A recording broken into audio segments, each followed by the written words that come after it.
Hey guys, welcome to Let's Get Personal, the real estate edition. So for the past few weeks, I've been talking about creating your business plan. Why is that important? Because it's the foundation on which you will run your business. Think of it as a roadmap to success. You all want that, right? You want to be successful in the real estate world?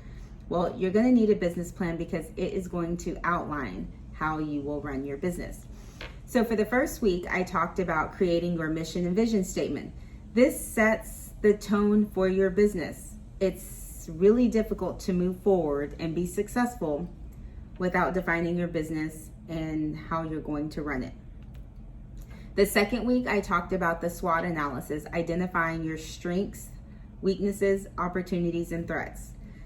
You need to define those because you need to spend a lot of time focusing on the things that you are good at, and you need to give some love to the things that you're not so good at. And the threats, well, let's just know and say that there are 35,000 and counting real estate agents in the greater Houston area. So how are you going to set yourself apart?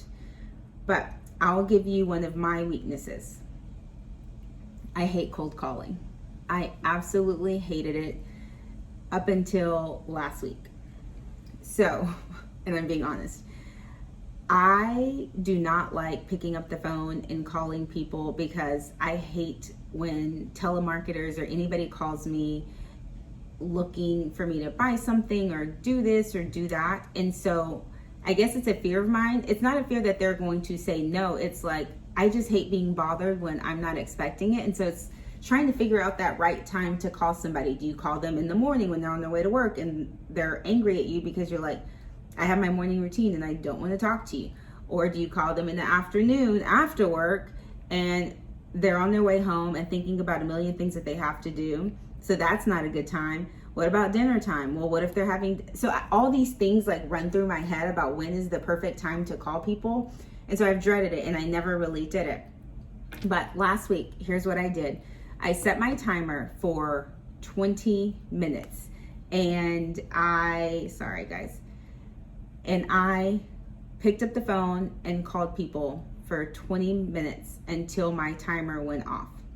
Now, it wasn't as bad as I thought. I ended up speaking to, I think, 5 or 6 people and just making sure that their real estate needs have been taken care of. And if they weren't, how could I be of service?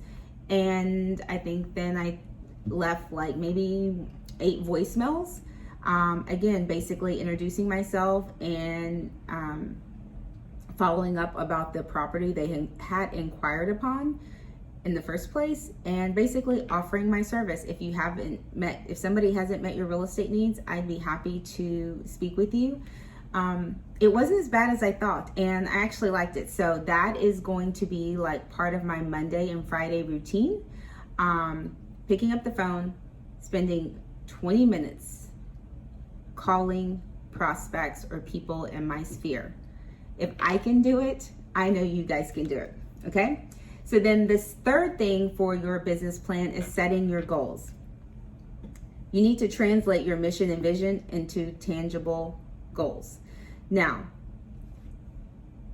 it's easy to make really broad goals, but in real estate, you really gotta hone in on your goals and what that looks like. So don't just say, I want to close 20 deals for the year. That's very broad and generalized. How are you going to do that? Or 10 of those buyers or 10 of those sellers? Like, what is the plan to create 20 transactions? So that is my tip. Make sure your goals are, tangible. You need to review your goals 3, 6, 9, 12 months.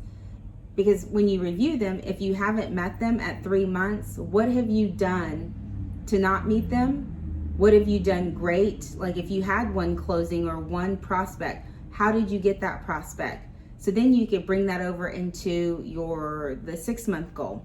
You need to weed out what doesn't work, because we all have that trial and error period where we're figuring out in this business what works, what doesn't. How do we come at people? We don't want to sound too salesy. Not everybody needs a house right at this moment. So You really got to identify like the transactions you want to do. What does that look like? Set those specific goals so then you have something to track.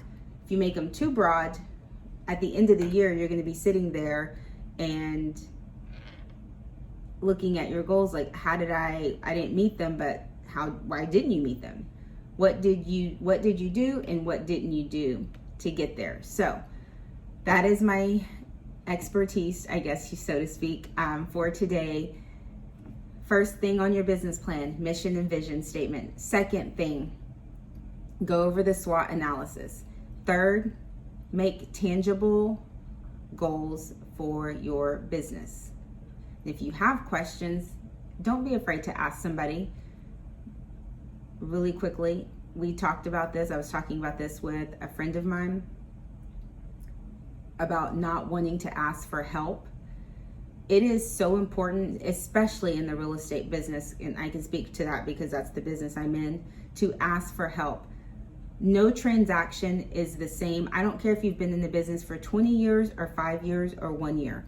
No transaction is the same, and it's an ever evolving learning experience. Every client brings something new and may have something that you need that you've never experienced before, something that goes on within their contract. I can tell you from personal experience, my own real estate transaction for my house, the sale of my house, was the hardest real estate transaction I ever had been a part of.